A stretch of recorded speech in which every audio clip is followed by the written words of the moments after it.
So good morning or good afternoon, everyone.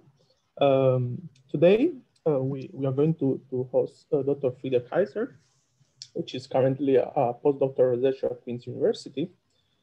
He joined Professor Rival Lab in 2020 after receiving his PhD in mechanical engineering from Kaiser University of Technology in Germany.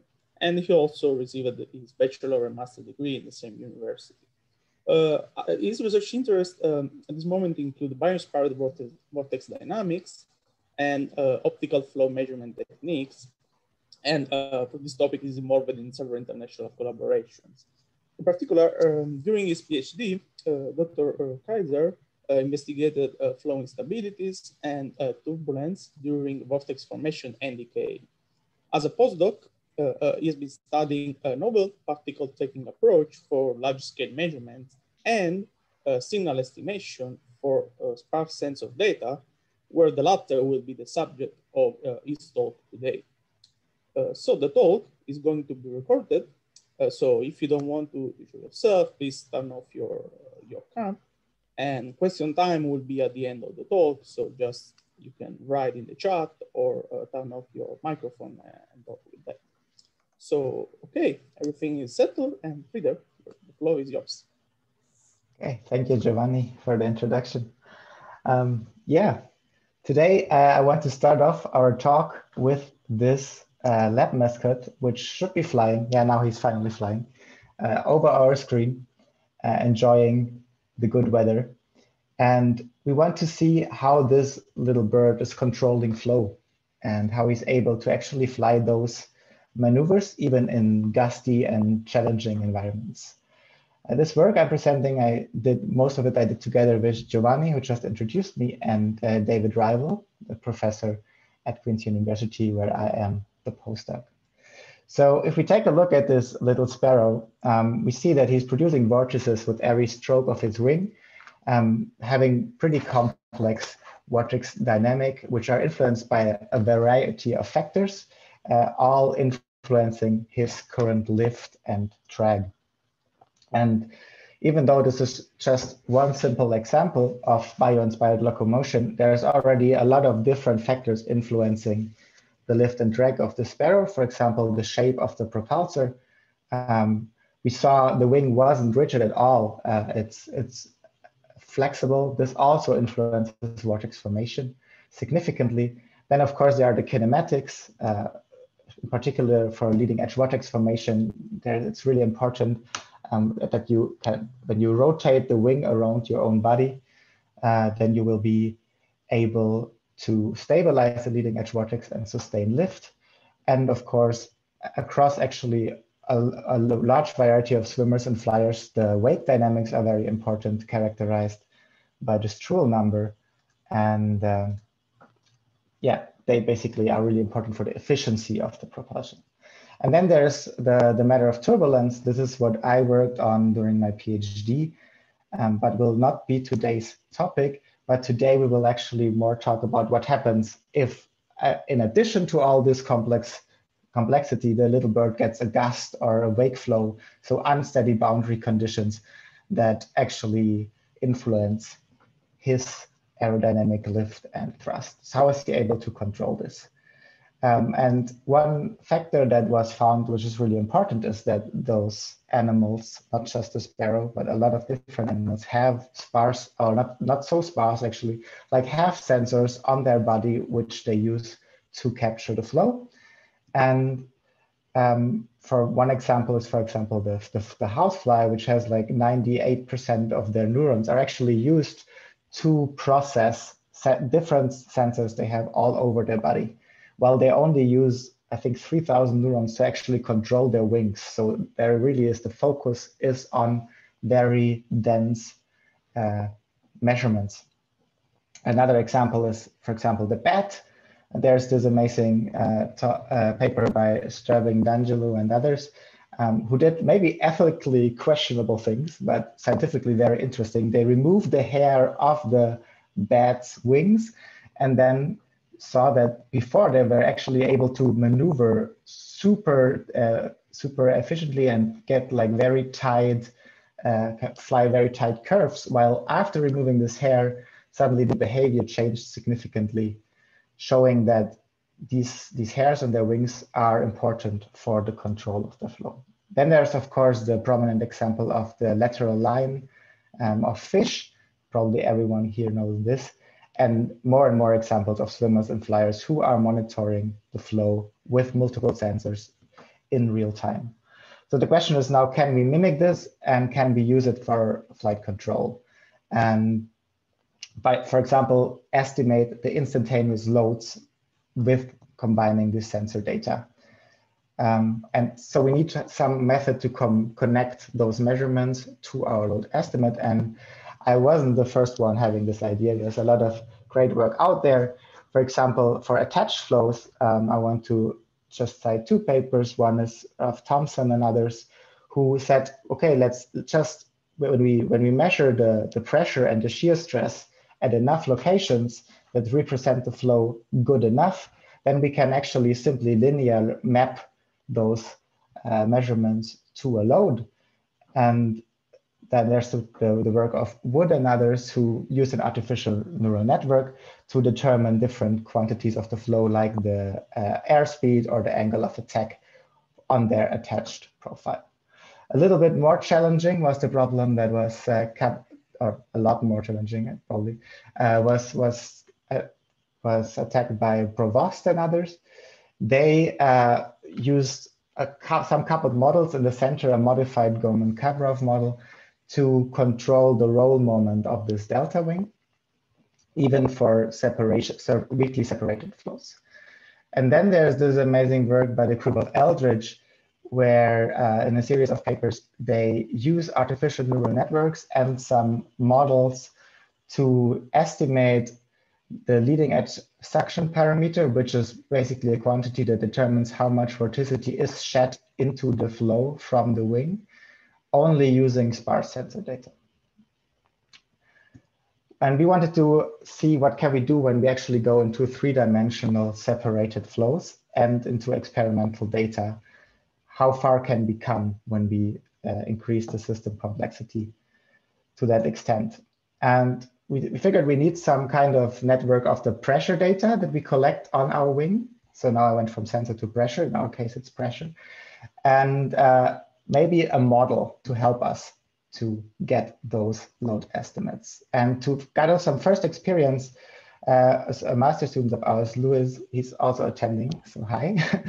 And also a postdoc, Wen Chao, did some amazing work, which I want to quickly review.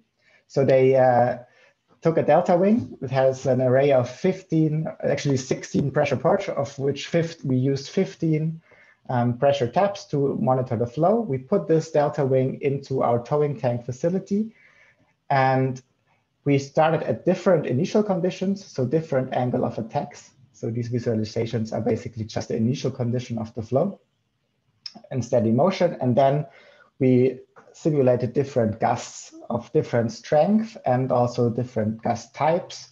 So we did some axial gusts and transverse gusts, axial gusts by accelerating the wing with the traverse on top of the towing tank facility, and vertical gusts by plunging everything. And then we get a pressure signals which look somewhat like this. This is now for the traverse gusts for 10 degrees, 20 degrees, and 30 degrees. And we can already see the signals are very similar. So we have a high degree of collinearity, which is always bad if you do data-driven approaches. But we have some distinct events which will give us hope that we actually will be able to distinguish different signals from each other. But can we do it by linear mapping? And that's what this physics of fluid by Lewis is about. So the idea is, can we find a set of linear coefficients that maps our pressures to the aerodynamic loads? Here, for example, the lift of our delta wing. And we did this by linear regression and lasso regularization. And this is, for example, now the load that we measured for 10, 20, and 30 degree during transverse gusts. So the degree is the initial condition. Of course, the angle of attack changes during the gust. And I want to introduce here the phase space because we will need it later too. So basically what we can do, we can put every sensor as one axis of our system. Of course, I cannot plot a 16-dimensional phase space here, so I only do it with 3 dimensions, but you can maybe imagine how it could possibly look like. And then when we do a specific fit for one time series, so for one angle of attack only, it's pretty okay how good we can find a set of coefficients, as we can see here, that represents pretty nicely our estimated loads. However, if we now try to represent multiple different dynamics with the same set of coefficients, things get more difficult. And this is now when we try to find one set of coefficients that optimizes the reconstruction for all different cases. And we see actually suddenly we deviate quite a bit, especially for this highly separated case. So if we want to have a universal fit, we probably need more sensors. But we are actually able to locally get pretty decent load estimates. We also learned a lot about sensor placement, but I don't want to spend too much time on this because actually when Xiao talked about exactly this experiment 3 weeks ago in the seminar, and I think there should be a recording if you're interested to look at it and you missed it. So the logical next step is if linear mapping is not sufficient, let's try nonlinear mapping. And one way to do is artificial neural networks. And that's also something Wen Xiao is working on. And you can basically, instead of having this linear fit, you have now an arbitrary nonlinear fit. And suddenly you can actually get an aggregate fit that looks pretty decent. However, there are, of course, problems always with those data-driven methods. You need to avoid overfitting. We have what happens if we have such sparse data that suddenly we have a combination of pressures that gives us the same combination of pressures, but very different load estimates. So to tackle this, you can include, for example, the dynamics. So there are solutions, and we are working on this. And it's not today's talk. I just wanted to show that we are also considering this possibility. Today, I want to talk about a bit different approach, which are complex networks, and which is also a kind of nonlinear mapping. And we want to exploit them to get our load estimates from our sparse pressure data. So what are complex networks? And here I got some slides from Gio because he recently reviewed them also here in the seminar series. So basically networks are graphs, and they consist of nodes, which can be, for example, states of our aerodynamic system, and links connecting those nodes, here represented as blue lines.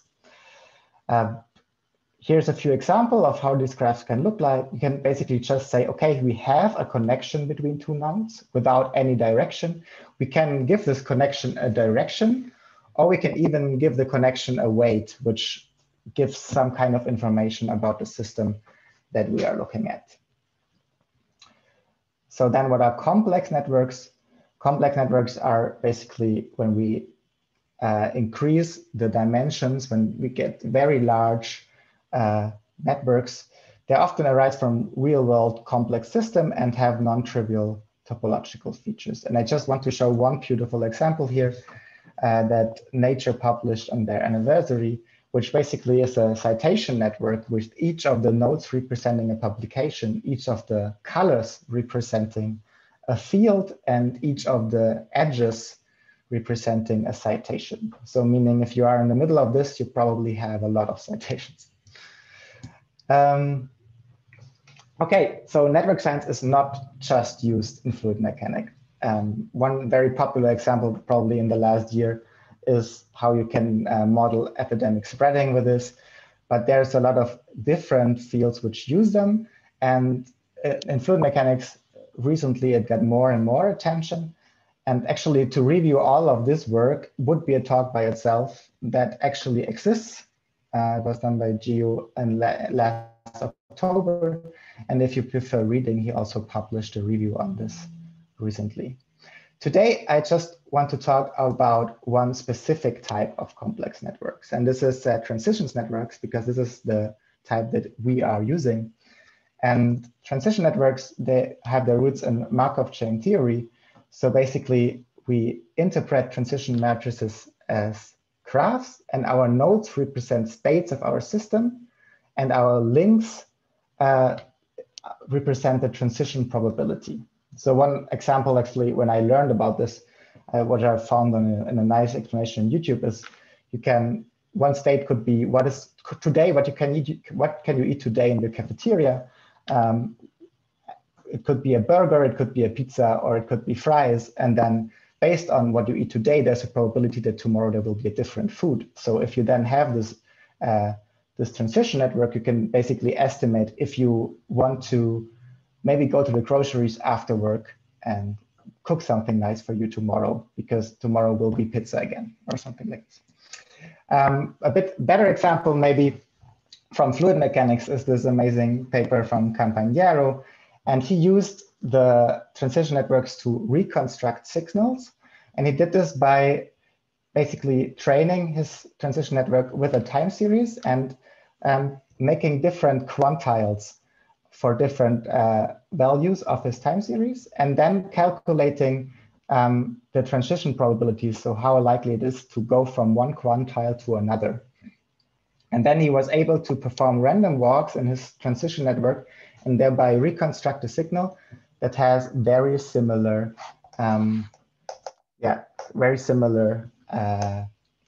statistical properties than the training data set. And there is more of this amazing work in fluid mechanics using transition networks. A lot of this done by the same people. And I just clustered it here into 3 fields. As I just mentioned, you can use it to reconstruct time series. Then it can be used for reduced order modeling. I have to mention here, this is not me. This is Eureka Kaiser. I would be happy to be first author of this paper, but I'm unfortunately not.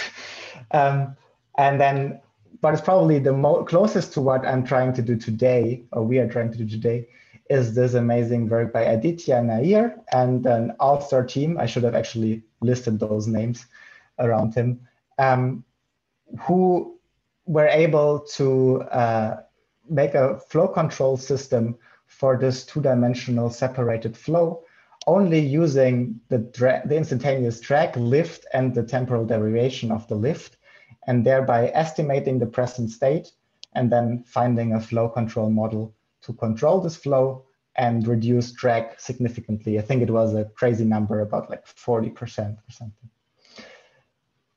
Okay, so but basically this transition network workflow is always the same. So you have a data set, you put it into the phase space, meaning that each signal is one axis and you get then this trajectory. Then you identify features of a network from this trajectory. So you identify nodes and edges, and then you use this network to do something with it. For example, as I said, you can reconstruct the signal, you can model a complex system and simplify it. And today we want to use it to estimate loads in 3-dimensional flows with only sparse sensor data. And to help you a bit to follow me, because I think I'm talking too fast actually, I have here this little graph on the bottom where I go through the steps. So maybe this will help to orient yourselves where we are right now. Okay, so first we need data. And this is a very simple data set that we used because of 2 reasons. First, it was available and we have limited lab access. Second, it is a very nice example that allows us to visualize the whole process because we only have 2 pressure sensors and we estimate 1 load. So we are in 3 dimensions in our phase space, which makes it really easy to visualize the whole process. What we did, we used an elliptical plate, we put it into our towing tank facility and accelerated it to 1 meter per second, which gives us a Reynolds number of approximately 200,000. So really a high Reynolds number flow. And then we decelerated it again. And we did this for different angles of attack. So we basically mounted the plate at different angles. And we monitored the flow with 2 pressure sensors, one in the center of the plate and one at 3/4. And then we repeated for each angle of attack the experiment 10 times. So then we were able to actually understand what's the run-to-run scatter, what's the noise of the data, how good is our data. Okay, so how does this data look like? Yet again, let me introduce the quantities that we measured. We have the plate normal load measured by this force torque sensor, which is mounted here. Then we have the pressure in the plate center and the plate pressure at 3/4. I call them CP1 and CP2 in the following. And here we have them in the representation that we know. So over time, it's a normalized time. On the bottom, we have the loads. So here we have the acceleration, then we have a steady state and then a deceleration. And we can already see that for higher angle of attack, we have typically higher loads, especially during the steady state. And then at the top, we see the pressure reaction, the solid lines being the pressure sensor in the middle and the dashed lines being the pressure sensor in the top. And we can see that while the sensor in the middle often has a very similar signal, actually the top sensor helps us to differentiate between the different angles of attack. And now we do the second step of the transition network process. We put all this data into our phase space. So here, each of the trajectory basically represents one angle of attack. And the solid lines, the colored lines are the phase average data. And I also added the single run data here in gray, so you can get a feeling of how noisy the data is and what the run-to-run scatter of our data was. One thing I want to point out here is the steady state. So basically those nodes that we can see here, where the signal stays for a long time, is this steady state. And I just circled it in for 3 different cases, just to clarify. So this part here is the acceleration and the deceleration process of our plate. Okay. So in the next step, we want to identify the features of our transition network. And here I have to point out we have 2 different types of data in our signal. So N sensors, which we will have later available, and M sensors, which we later want to estimate. So for example, in our case, we have 2 pressure sensors that we later will use to estimate one load. But during the training data phase, of course, we use all of the signals and we all put them in the phase space, giving us for each angle of attack one trajectory. And here the black nodes are basically the single time steps of our measurement. And in the first step, we reduce the system complexity or the order, as it is said in this community, by clustering multiple time steps into one state. We use the k-means algorithm to do this. And what you get is basically a subset of representative nodes. What we have to do is we have to define the number of nodes we want. And this is actually a critical parameter, because if we choose this number too low, our states will not represent the dynamics of our trajectory. So we have to select the number that is high enough that it still captures the dynamics of the system. However, if it's too high, of course, we don't reduce the order of the system and our computational effort is a bit higher. Okay, so so we have those different states which act as the nodes of our network. And then we want to get the edges. So one kind of edges being the transition probabilities. So how likely is it to go from one node to another? And here I have this little inlay to clarify this. So we draw a Voronoi cell around each centroid. Basically so now each measurement at each time instance is appointed to one node. And then we can see how often do we switch those Voronoi cells. And how likely is it to go from, for example, the Voronoi cell of S2 to S3? And here we can, for example, see that every time the signal transitions from S2 to S3, goes out of S2, it goes to S3. So the probability is 1. While for S3, you can either go to S4, which is not here in the image, or you can go back to S1 having a 0.5 probability in this very simple example. The second kind of edges we are defining is the transition times. This is basically how long does it take to switch from one state to another. And we require this because we reduce the order of our system. So our signal will remain at one node for multiple time steps. Okay, so suddenly we have a time series of, in our case, 12,000 time steps is now reduced to 300 points in space and 2 matrices. And we reduce the order of our system for 1 angle of attack here. And now we can start to estimate. So what do we have? We have our training data. Our training data is a set of transition networks for each configuration. In our case, the different configurations are the angle of attacks that we measured, but it could also be a different Reynolds number. It could be a different dynamic, right?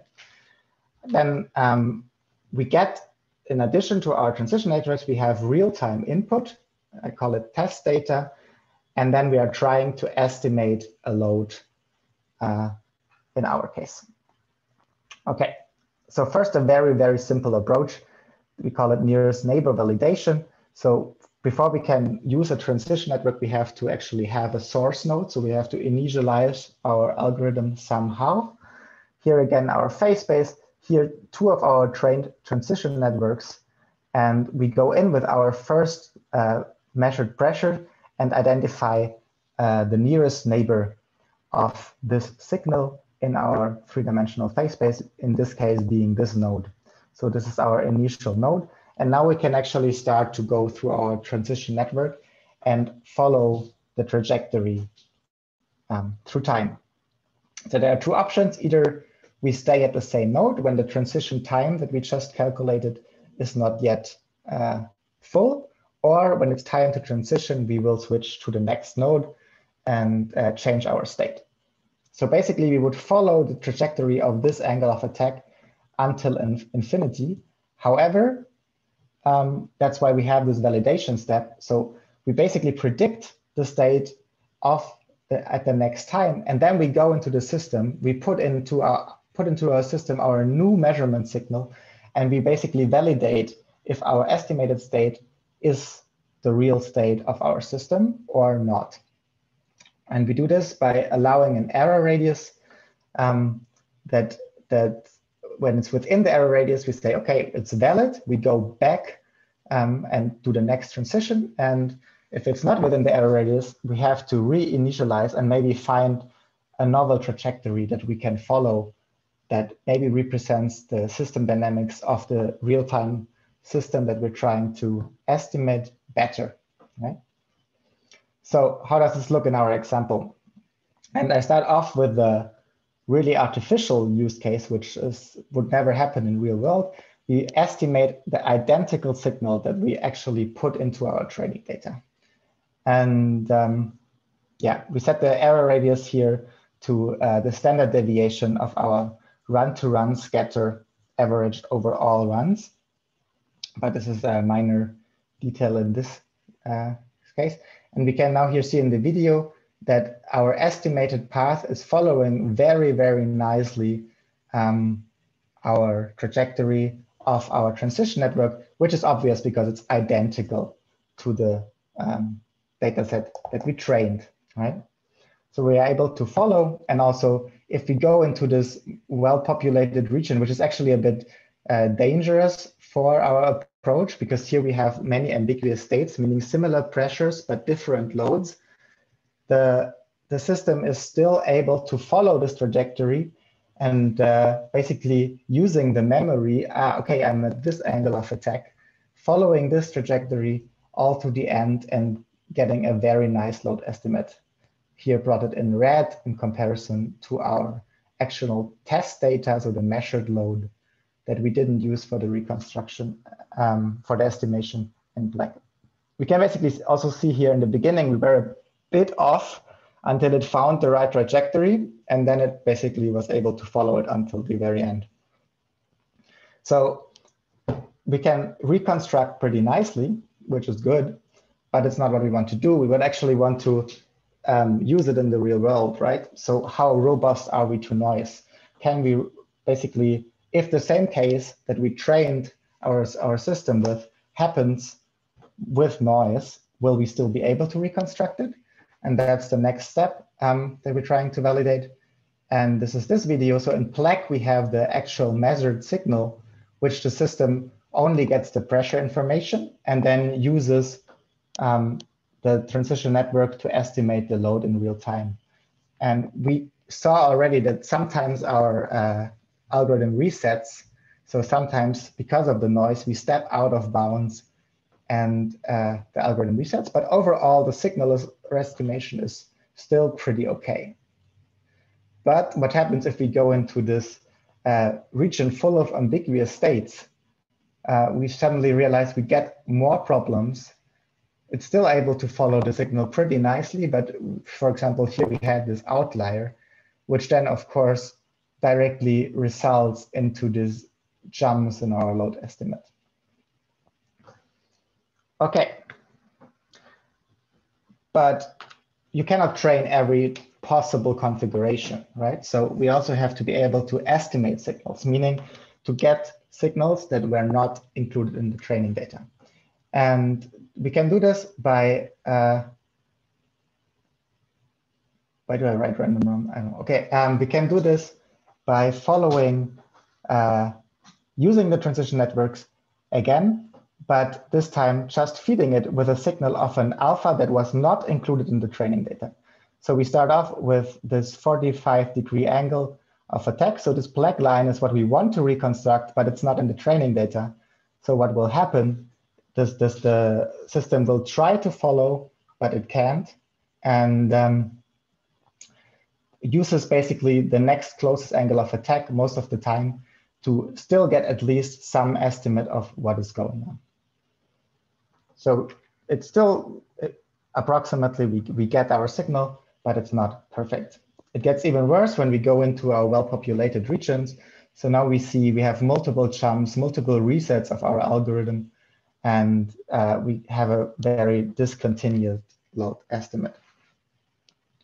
Okay, so we need a method that actually doesn't lose the memory every time something happens in our signal that we didn't expect, that we didn't train.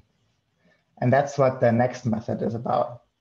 But before I go to this, here just an overview. So when we do this estimation process, meaning re-estimating signals that were not included in the training data for different angle of attacks, we can see the relative error remains relatively small, even though we use this very simple method. However, we have those ugly jumps in our signal, which we of course do not want, because they will probably ruin every kind of flow control that we want to do eventually. Okay, so how can we do all this more continuously? And this is the second approach I want to talk about, the weighted average based transition network. So here we are trying to estimate a novel trajectory. This was basically also inspired by Fernix and others. I should have put this paper here. So the idea is we combine the information from different cases to estimate unknown signals. Again, we initialize the algorithm. This time, we just don't go to the closest neighbor, but we perform a weighted average. So we calculate the distance to the closest number, like NM closest neighbors. This is the value we have to determine before.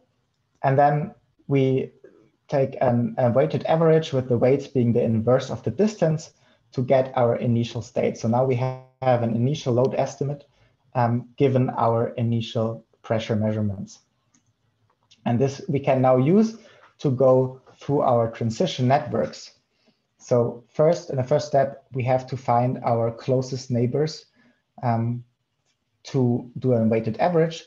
So we identify the NM closest neighbors of each trajectory. So not only two, but here just for this visualization, it's only two, but there are more trajectories in our transition network. And we identify this closest neighbor, calculate the three-dimensional distance. In this case, this will be important. I will mention why in a second. And then from all these closest neighbors, we obtain the transition targets here marked as black circles. So this is in our next time step, we will use those targets. And then we calculate the weights in 3 dimensions and again perform this weighted average to get an estimate of the next time step using the transition targets of our closest neighbors in a weighted way. And why is it important that we use the 3-dimensional distances here? Imagine we have this and suddenly we have an ambiguous state, meaning we have another trajectory which has similar pressures with completely different dynamics and therefore also a different load.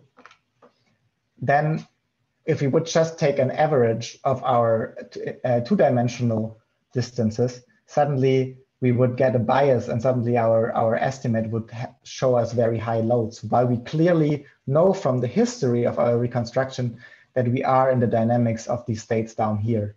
So that's what makes this method pretty robust against those ambiguous states and thereby well suited for sparse data. Okay, so how will this look like? It's just one example for angle of attack of 90 degrees. And the first video will probably be too much zoomed out, so I will play it again zoomed in.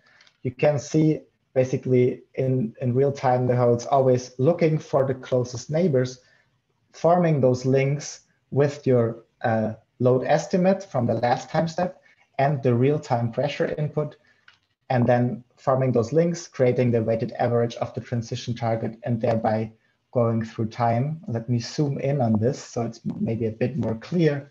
So we have in black again the test data set, which is unknown to the algorithm. It just gets in real time the measured pressures.